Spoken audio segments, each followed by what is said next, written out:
Good morning, everyone. A good tevach. Shavua tov. We are continuing here in the words of the Horowitz Chaim in the Sefer Mitzvah HaKotzar. Mitzvahs leisase, the negative commandment, Mem Aleph number 41. Shelo lisavois balev, do not crave in your heart. Dovid shel chaver, something that belongs to your friend. Now we just had at the end of last week the prohibition of leisachmaid, that you're not allowed to covet something of your friends.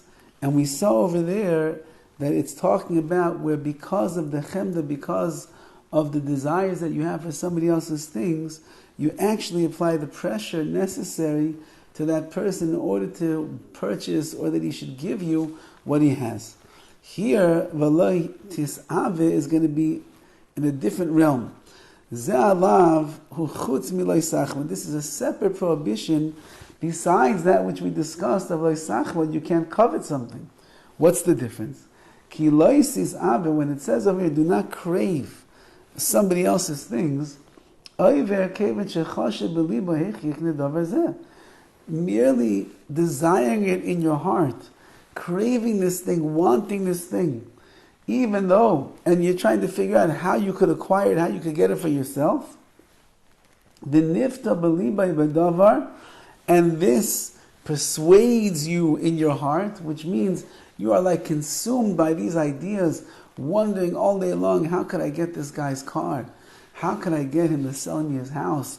How could I get him to give me the tickets to the game over here that he's going to? I'm trying to wonder how I could do such a thing. And your lave, the heart, which is the seat of emotions and desires, simply is just pushing itself to desire this thing even more and more and more. You have transgressed the prohibition of loisis ava, of not craving. She'ein tava ela b'lei bilvad. Where does a person find tava? Where do they find craving and desire?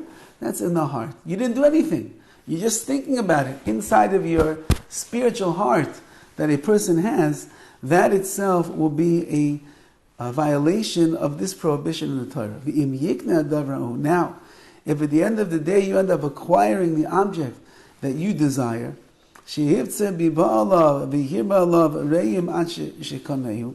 and like we said before, you apply pressure to your friend over here that he should sell it to you, or you send other people to him and they apply the pressure and they're able to finally have him relinquish his rights on his own property, and then he sells it to you. Then you transgress both prohibitions. Number one, the fact that you have desirous thoughts in your heart in order to acquire this thing. That's one issa of lo tis'ave. And secondly, if you go the next step, where you put the pressure applying to this person to get what you want, that itself, says the Horowitz Chaim, then you transgress lo sachmaid. So it would almost come out from here that anyone that transgresses lo sachmaid, most likely or most certainly also transgress lo tis'ave to begin with, because I'm not going to apply pressure to someone to sell his things or give me his things if I wouldn't already have the desires in my heart to own what he owns. This is something that exists everywhere all the time.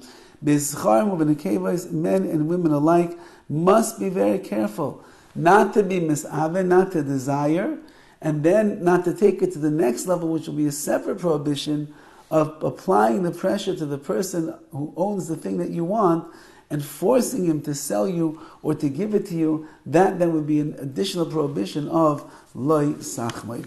Have a wonderful day.